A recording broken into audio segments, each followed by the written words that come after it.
दोस्तों, इस वीडियो में हम क्लास 10th रसायन विज्ञान के इम्पॉर्टेंट ऑब्जेक्टिव क्वेश्चन को याद करेंगे जो इस वर्ष 2025 की बोर्ड परीक्षा में पूछे जा सकते हैं। आइए देखते हैं। पहला क्वेश्चन है, धावन सोडा का रासायनिक सूत्र है। तो option number D Na2CO3 into 10H2O। इसे आप सही कर लीजिए। और इसका रासायनिक नाम क्या होता है? तो सोडियम कार्बोनेट। सोडियम कार्बोनेट, इसे भी आप याद रखे रहिएगा। क्वेश्चन नंबर 2 है, अम्ल का पीएच मान होता है तो 7 से कम होता है। ऑप्शन नंबर बी सही हो जाएगा।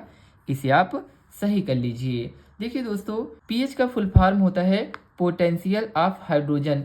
इससे हम किसी भी घोल के अम्लता या क्षारता का पता लगाते हैं। यदि किसी भी घोल का पीएच मान 7 है तो वह उदासीन होता है, और 7 से कम है तो अम्लीय होता है, और 7 से अधिक है तो वह क्षारीय होता है। यहाँ से एक क्वेश्चन और आप याद रखे रहिएगा कि ब्लड का पीएच मान कितना होता है? तो 7.4 होता है। 7 से थोड़ा ज़्यादा है, इसलिए हमारा खून क्या होता है? क्षारीय होता है। तीसरा प्रश्न है, आवर्त सारणी का पहला तत्व कौन सा है? तो ऑप्शन नंबर सी हाइड्रोजन। ये वाला सही हो जाएगा। इस तरीके से आप पढ़ते हैं ना, hydrogen, helium, lithium, beryllium, boron. तो हाइड्रोजन जो है क्या है? पहला तत्व होता है आवर्त सारणी का। प्रश्न नंबर 4 है, जल को जीवाणु रहित करने में उपयोगी पदार्थ है। वेरी इंपॉर्टेंट क्वेश्चन है, इसे आप जरूर याद रखे रहिएगा। तो इसका ऑप्शन नंबर डी सही हो जाएगा, ब्लीचिंग पाउडर। अच्छा, यदि जो है आपसे इसका रासायनिक सूत्र पूछ लिया जाए ब्लीचिंग पाउडर का, तो क्या होता है? CaOCl2। इसका आप जो है रासायनिक सूत्र भी याद रखे रहिएगा। पांचवा प्रश्न है, लिथियम विकर्ण संबंध दर्शाता है तो किसके साथ दर्शाता है? तो ऑप्शन नंबर डी मैग्नीशियम के साथ। इसे आप सही कर लीजिए। प्रश्न नंबर 6 है, शुद्ध जल का पीएच मान होता है, कितना होता है? 7 होता है, क्योंकि शुद्ध जल क्या होता है? उदासीन होता है, न तो अम्लीय होता है न क्षारीय होता है, इसलिए ऑप्शन नंबर डी सही हो जाएगा।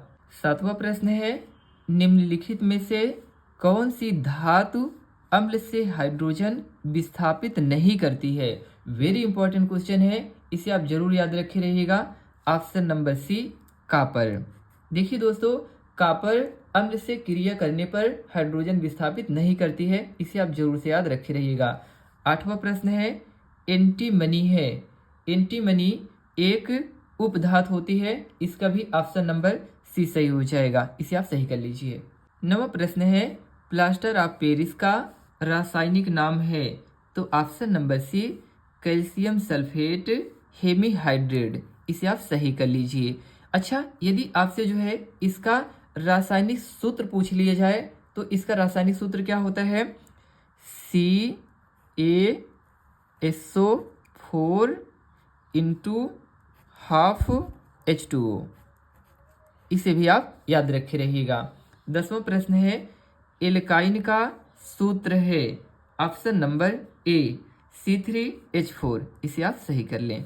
11वां प्रश्न है, निम्नलिखित में कौन सी गैस चूने के पानी को दूधिया कर देती है? Option number C carbon dioxide. Carbon dioxide का फार्मूला क्या होता है? CO2। इसके बाद 12वां प्रश्न है, क्षार धातुएं हैं। Option number B lithium, sodium, potassium, ये सब क्या है? क्षार धातुएं होती हैं। इसे सही कर लीजिए। 13वां प्रश्न है, एथिल एल्कोहल का IUPAC नाम है। यदि आपने IUPAC को अच्छे तरीके से पढ़ा होगा तो इस आंसर को कर लिए होंगे। इसका आंसर बी सही हो जाएगा, इथेनॉल है। 14वां क्वेश्चन है, निम्नलिखित में से कौन सी धातु ठंडे जल से क्रिया करके हाइड्रोजन गैस निकालती है? वेरी इंपॉर्टेंट क्वेश्चन है, इसे भी आप जो है जरूर से याद रखे रहिएगा। Option number C potassium. 15वां प्रश्न है, आधुनिक आवर्त वर्गीकरण का आधार है। तो ऑप्शन नंबर ए परमाणु क्रमांक। इसे आप सही कर लीजिए। इसके बाद 16वां क्वेश्चन है, बेकिंग सोडा यानी कि खाने वाला सोडा का रासायनिक सूत्र है? तो option number B sodium bicarbonate. इसे आप जो है सही कर लें। 18वां प्रश्न है निम्नलिखित में से सबसे तन्य धातु कौन सी है? तो सोना जो है सबसे तन्य धातु होती है। अच्छा, तन्य धातु क्या होती है? तो ऐसी धातुएं जिसे पतले तारों के रूप में खींचा जा सके उसे हम तन्य धातु कहते हैं। और 1 ग्राम सोने से 2 किमी लंबा तार बनाया जा सकता है। वेरी इंपॉर्टेंट क्वेश्चन है, इसे आप जरूर से याद रखे रहिएगा। 19वां प्रश्न है अम्ल और क्षार आपस में अभिक्रिया करके क्या बनाते हैं? तो ऑप्शन नंबर सी लवण बनाते हैं। इसके बाद 20वां प्रश्न है पीतल है क्या है? पीतल एक मिश्र धातु है। ऑप्शन नंबर डी से हो जाएगा। 21वां प्रश्न है फफोलेदार कापर है? तो ऑप्शन नंबर डी ऐसे कापर जिसमें 2% अशुद्धियाँ होती है। तो ये वाला सही हो जाएगा। इसके बाद 22वां प्रश्न है लोहे की फ्राइंग पैन को जंग से बचाने के लिए निम्न में से कौन सी विधि उपयुक्त है? यह भी वेरी इंपॉर्टेंट क्वेश्चन है, इसे भी आप याद रखे रहिएगा। तो इसका जो है ऑप्शन नंबर ए सही हो जाएगा, जिंक की परत चढ़ा करके। 23वां क्वेश्चन है कांसे की प्रतिमाएं बनी होती हैं? किससे बनी होती हैं? कापर और टिन की बनी होती हैं। ऑप्शन नंबर बी सही हो जाएगा। 24वां क्वेश्चन है लेड नाइट्रेट का रासायनिक सूत्र है? तो PbNO3 जो है लेड नाइट्रेट का रासायनिक सूत्र होता है। ऑप्शन नंबर ए सही हो जाएगा। 25वां क्वेश्चन है जर्मन सिल्वर में कौन सी धातु नहीं होती है? तो जो है ऑप्शन नंबर सी Ag यानी कि सोना जो है नहीं होता है। 26वां प्रश्न है एल्केनो का सामान्य सूत्र है? Option number A CnH2n+2। ये वाला सही हो जाएगा। इसके बाद 27वां प्रश्न है ब्यूटेनोन में क्रियात्मक समूह है?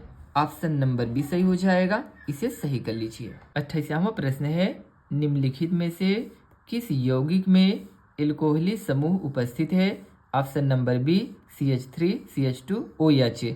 इसका सूत्र क्या होता है? एथेन होता है। एथेन क्या है? एक एल्कोहल है। तो ऑप्शन नंबर बी सही हो जाएगा। इसके बाद 29वां प्रश्न है क्षारीय विलयन में फिनोप्थिलीन सूचक का रंग होता है? कैसा होता है? लाल होता है। ऑप्शन नंबर ए सही हो जाएगा। लास्ट प्रश्न है सल्फ्यूरिक अम्ल में अम्लीय हाइड्रोजन परमाणुओं की संख्या है? तो ऑप्शन नंबर सी 2। दोस्तों आप मुझे बताइए कि इन 30 प्रश्नों में पहले से आपको कितना याद था? आप उसे कमेंट करिए और वीडियो अच्छी लगी हो तो प्लीज़ चैनल को लाइक करके सब्सक्राइब कर लीजिए इसी तरीके के इन्फॉर्मेटिव वीडियो देखने के लिए। Thanks for watching my video. Take care, bye bye.